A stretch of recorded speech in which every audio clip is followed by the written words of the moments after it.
It seems like an odd question to ask. Certainly we are told once we get a little older that Santa Claus is not real.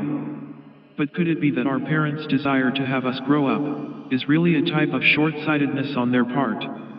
That's the funny thing about reality, specifically our shared Western reality. For a long time we did believe in those pretend creatures, those fairy tales, that magical world that existed in a subjective realm. Then we experienced a type of revolution. One could call it a scientific or rational revolution. During this time and for a few hundred years after that, the belief in such fairy tales became far less prominent. People would quite literally believe in creatures like Santa Claus or Krampus, back in those old days. The rational revolution changed all that, and for a very long time now, the West no longer believes in these creatures. Most people in the West can no longer believe in such things, because science cannot prove that this type of existence could be real.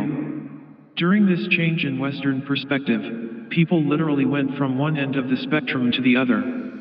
They went from superstitious individuals, looking to oftentimes appease creatures within the magical realms, to ultra-rationalistic types, that eventually began to ridicule those that would show any sign of believing in things that science could not prove.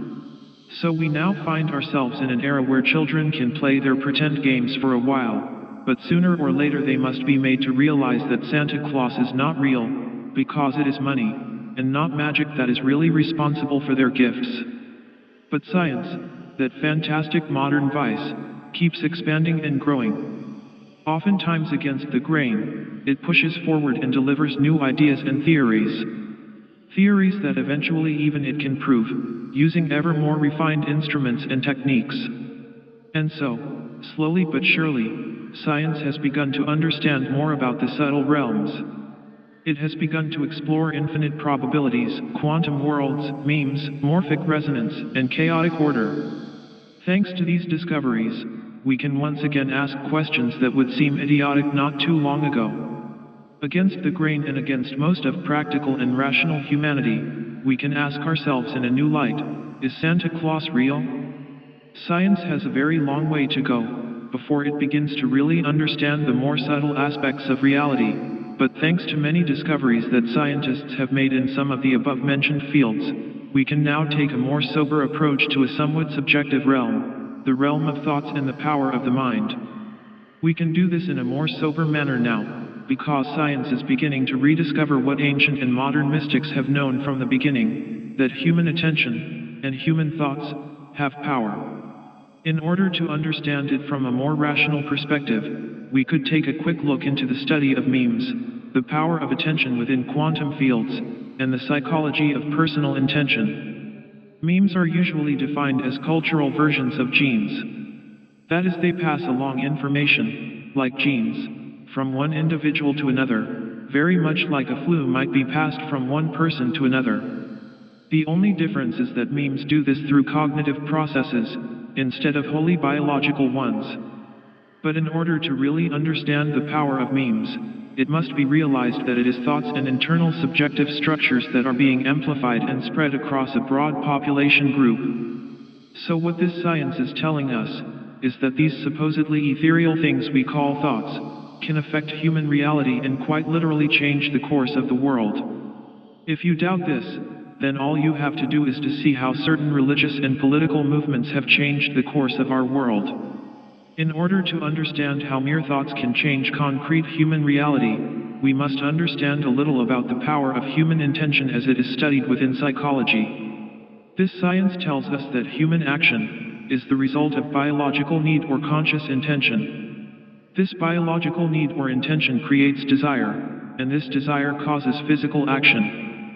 Psychology has been able to show that thoughts can affect autonomic body functions and processes, and the study of memes has shown that intentional, or conscious, mental processes can be affected by large and powerful ideas held by a mass majority. Thoughts therefore can create biological need, and they can cause a person to believe a certain thing and therefore act in a certain way. This essentially means that thoughts can shape our physical reality by making us feel, and as a result desire, certain things that force us, and those around us, to act in a certain way. But this is just the beginning. or perhaps it is better to say, this is just one objective end result of internal action, because if quantum mechanical laws are correct, and now there is great evidence to prove that it is, then thoughts and attention might be far more powerful than most would suspect. Along with providing a far more elegant and larger model of our physical world, quantum physics also opens up a new door that reveals to us a world where there is definitive relation between consciousness and the quantum state of all matter. The significance of this cannot be underestimated, because it could fundamentally mean that consciousness might be responsible for matter. A quote by Max Planck, who won a Nobel Prize for his work in quantum physics, might be most appropriate here. I regard consciousness as fundamental. I regard matter as derivative from consciousness. We cannot get behind consciousness. Everything that we talk about, everything that we regard as existing, postulates consciousness. Because of my belief in the power of human thought and intention, I often write about how certain techniques can allow you to focus this power in order to attain certain positive results. Some of my books deal with servitors, which are in essence highly charged and powerful thought forms. As a result of this experience, I sometimes have readers asking me if it is possible to create a super powerful thought form that might be able to provide far more comprehensive help in certain matters. In an effort to answer these questions, I mentioned the possibility of using very complex thought forms. As an example of a very complex thought form, I often use Santa Claus. I realize how someone hearing or reading this answer might feel that I am joking, but believe me, this is no joke. Highly powerful thought forms like this, created by millions of people focusing on one particular gestalt of thoughts, just like a large cultural meme is created, can become so strong that they can be said to take on a life of their own. Thoughts are created and experienced by people on a regular basis. Any time that a person focuses his or her attention on a particular mental image, he or she is essentially creating a thought form. Thoughts spring from the mind effortlessly, and we are essentially creating thoughts, formed thoughts, in a very similar manner to breathing. With a little knowledge and effort, we can create slightly more powerful thoughts that can take on certain forms and even develop a type of intention. This type of thought form can be called a servitor because it is essentially a type of little servant that one can create in order to accomplish a desired task. These thought forms are intentionally created and intensified through the use of highly focused attention. Besides these consciously created thought forms, there are also huge thought forms existing out there that were not created in such a conscious manner, and these thought forms can exert a huge amount of power in their own way. A thought form like this is created when a large number of people focus their attention on a certain image and characteristic. Santa Claus is a good example of one such thought form. Whether Santa existed as an actual person, or whether Santa is a modern representation of an ancient god, is not a relevant question within the parameters of this video. What is important as far as this video is concerned, is that in some ways Santa is quite real right now. Because of all of the attention that he has received over the years, Santa Claus has become a very powerful thought form. Every time that a child writes a letter to him, every time people think about him or sing his songs, this thought form is being intensified and charged more and more. Think of the Santa Claus thought form as a very large magnet. This very large magnet attracts any thoughts or emotions that relate to it in some way, so that every time a person has a thought about Santa, or has an emotional reaction because of the image or characteristics of Santa, that thought is magnetically attracted to this one large magnet.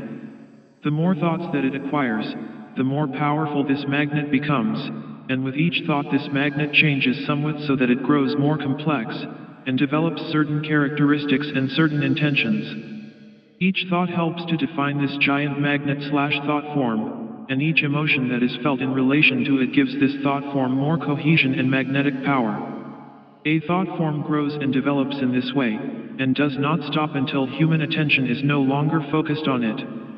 Big and powerful thought forms like this are created all the time, so that you could have a thought form for Elvis, Marilyn Monroe, the Easter Bunny, Marvel superheroes, or anything else that becomes popular in the human subjective realm.